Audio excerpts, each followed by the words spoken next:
I walk through the valley of the shadow of death, I will feel no evil because I am the baddest motherfucker in the goddamn valley.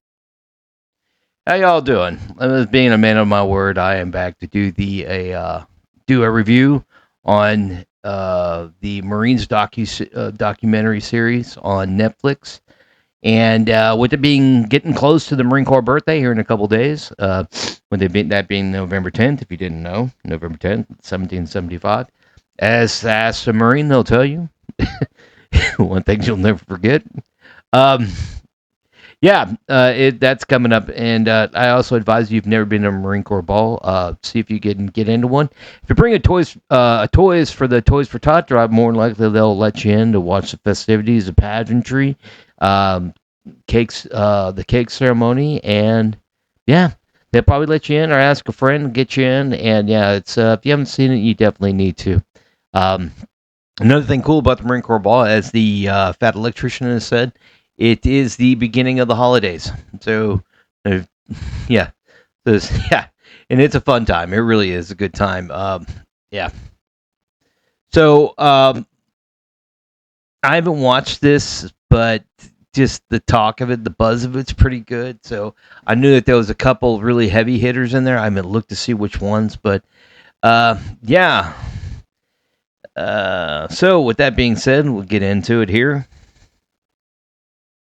I want to join the Marines. Tell me what you know about the Marines. Guns, fighting, shooting, training. Let's go now! Getting jacked. You're probably gonna die in it. Marine Corps is the 911 force, ready to go fight tonight. Uh-oh. Okay, this is one of the heavy hitters I was talking about. Amblin. If you're not familiar with this, it usually comes accompanied with a little dude on a bike running across the moon. Yeah. Nobody fucks like Amblin. I tell you that. So they're really flexing to show you, hey, exactly how much money they spent on this. So anyway, not to mention on top of that, they're also flexing because it usually that comes with good quality stuff. So yeah, there's that. If another nation declares war on us, these Marines will be the first to go. Okay. They're also marketing it with the producers of Band of Brothers. So a lot of people last time really didn't like it how they did this with the producer Band of Brothers, same ones that like Hanks and Spielberg and Platone and all those guys did. The Pacific was a different story than Band of Brothers. So that's where a lot of people make the mistake. Okay, the Pacific was much different than Bastogne, Europe, Australia, France. Completely different. Okay, the books that the Pacific were basically pulled together were A Hamlet for My Pillow by Bob Leckie or Robert Leckie, and then the other one was With the Old Breed at Iwo Jima, and that was by Eugene Sledge. Those books were put together for that story, and of course, I think it was the John Basselon story. I think that they put that all together because of the whole thing with Basselon, but the basically the the book that was made for Band of Brothers is called Citizen Soldiers. So it's just like, okay, just by the title alone, you can see there's a little bit of difference. And I'm not trying to have, having a go at that at all. But you can tell it's obviously just a little bit different. So what I liked about the Pacific is it showed that the jungle was trying to kill them too as well. So they didn't have just one enemy, and the fact that the Japanese had been fighting in that environment for years too as well, and they've become more accustomed to it. They went out of their way to show that, and I think that them showing that there were more enemies than just one was, it was one of the main points of the movie. To include that with Band of Brothers, it was, you saw the coldness of Bastogne and the Battle of the Bulge. So you didn't get as much as you did. I mean, you didn't get anywhere close to what they showed in the Pacific. So, excuse me. So with that being said, two different stories, and they should not be judged together. They should be judged as what they are. So yeah, there's that. Anyway, so I hope they get it right this time, because last time the critics didn't like the whole Pacific thing. And if you watch Pacific, the Pacific is actually very fucking good. It's one of those things you watch it and you're just like, I mean, it's like you get the same somber feeling as the first time you watch Band of Brothers. It is what it is. So anyway, moving on. I'm a grunt. Someone that's gonna do exactly what they're told. But we think too. We have feelings, all right?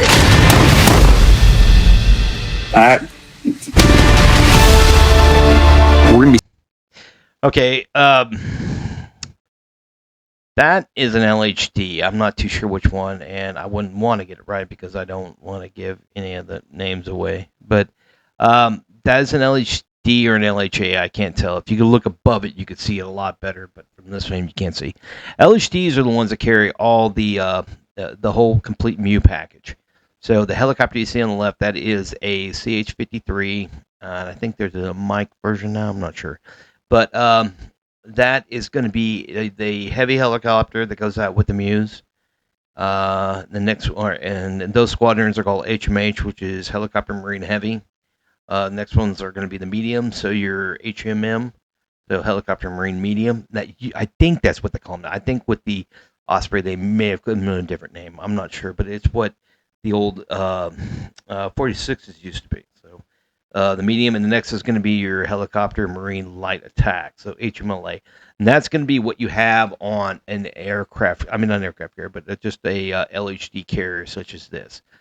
And also you're going to get a vertical package that comes along with, or a vertical complement. So those used to be Harriers, but now I think they've been completely, I don't know if they've been fully taken over by the F-35, but yeah, you have your vertical takeoff. So it shows 35s on this. So I'm thinking that they're going to be showcasing the 35s on this as well. And of course, within this LHD, this carrier, you have vehicles, you have your artillery. We don't use tanks anymore, so I think there's an LAV package, which are your light armored vehicles. Those are the 8-wheeled vehicles with the Bushmaster 25mm on the top. I think you have Gators, so your amphibs or Amtraks, amphibious tracked vehicles are in there. And you have Force Recon, which they've shown here, which I think is MARSOC now, which is Marine Special Operations Capable. So yeah, so you have all that in this, and it deploys, and we call it the Marine Fun Pack. That's what we used to call it. So it has everything in here to go fuck shit up, and that's it. So yeah. There you go. Keep going. Sailing around for the next 2 months, and we have to go through training exercises to make sure that we are fit to the task. The average lifespan of an employed machine gunner is like 7 seconds. I want to outlast. Okay, it's not 7 seconds. It's that was like World War I or Vietnam, Korea time frame. It's a lot lower than that. If that was true, we would have really big problems. Real funny story about that. One of my drill instructors was a machine gunner. I think it's either 0340 or 0360. I'm not too sure, but yeah, he was a heavy machine gunner. And me and him actually went to TAPS. We retired in the same class, so it was kind of funny. I got to talk to him. I was like, "So you carried around the 249? That's the F&H version of our machine gun now." And he said, "No, he had the M60." You're like, "Yeah, the M60 is the gun of Rambo. Yeah, it's a big weapon, man."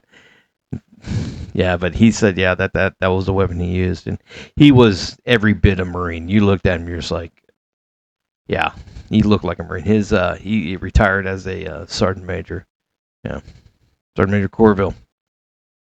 Yeah, I'll never forget him. Changed my life.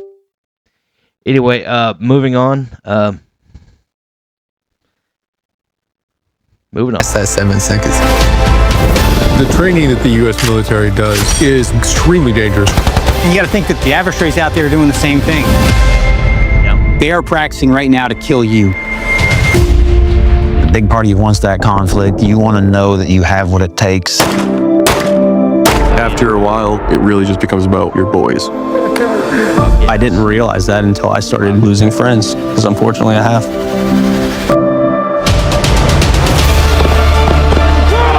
With how advanced weapons are getting, never has a battlefield been more lethal. We're in contact. There's always that underlying tension. Is everybody ready to fight?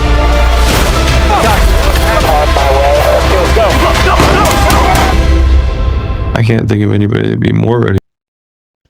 And that's really the gist of it right there.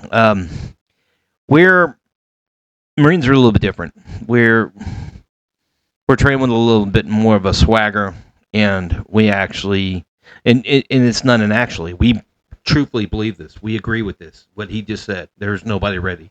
I don't think there's any more ready, and I believe that. It's not really a think. And that's one of the ways, and one of the reasons why we're trained the way we're trained, because we just believe in, it's not even believing, it's just knowing it. So, yeah, and there's really not much more to say to it. That really sums it up right there when it comes down to honor, courage, commitment, Semper Fidelis, first to fight, blah, blah, blah. That's it. I don't believe there's anybody more ready than me. And that's it. That's that. I believe that because of we're pretty damn undefeated. I'll just put it that way. So yeah, I pretty much agree with him. Besides, I'm getting kind of sick and tired of this nipple shot here. So oh yeah. November 10th, so it's coming on the Marine Corps birthday. That's great. So, yeah, altogether, the only thing I really do find concerning about this is that they're showing off a lot of vehicles, and I'm not really a big fan of that. I would like to get into the stories of the individual grunts, and which I hope they're going to be doing, but they really didn't show that all that much. It showed a lot of the vehicles, the F-35, the helicopters, the rubber boats that MARSOC going to be using, which used to be Force Recon. So I'd give this review an A. Everything else looks great. The people that actually are involved, so Amblin and the producers of Band of Brothers, that looks absolutely amazing. So keeping that in style with that's great. But yeah, I think they should have got on the preview into the more of the individual lives of the Marines. They show the lady walking around the teddy bear show. It's going to more likely show the individual life thing that goes on with the family element and family component, which is good. Like the way they acted and brought in the Navy, because believe it or not, Navy has a lot to do with the success of the Marine Corps, of certain things of deployment and just operation. So that was really good. So yeah, altogether this looks really good. I don't see any pitfalls in this. So I find it to be a solid trailer. I'd give it a solid A, not an A+, just because I would like to see more into the Marines and two guys talking and a guy laying down. So anyway, yeah, so I give it an A+. So I mean A. I'm sorry. So yeah, moving on. We'd like to see a little bit more of this because we have another week and a half until this comes out. So. Yeah, and I'll definitely be doing the reveals of the videos as the series as it comes out, and yeah, just to let you know, I'm a little off. I did get out. Excuse me. I did retire in 2013, so a lot of the things that have happened since I've gotten out are now different. So they got rid of tanks altogether, which absolutely broke my heart. It really did, because I joined the Marine Corps for tanks, and I wanted tanks, and at the last minute they shipped me off to Millington to work on aircraft. So instead of going to Fort Knox, the proving ground, I got sent to Millington. So anyway, yeah, that's my review on that. Looks good. Looks really great. I'm actually really anxious to see this. It's been a long time since we have a really good Marine Corps, series. I'm not taking anything away from Boots, but Boots has got it wrong with the whole certain communication forms are like talking, like cordial during like pugil sticks and PFTs and PT and shit like that. That's the only thing I didn't like about that. I tried to watch, but I couldn't. But anyway, yeah, I wish everybody a good weekend. Yeah, stay frosty and Gunny out. Hard work, hard work. Hard work, hard work. Hard work, work. There you go. Hard work, work. Everybody doing it right. Hard work, work. Peace out.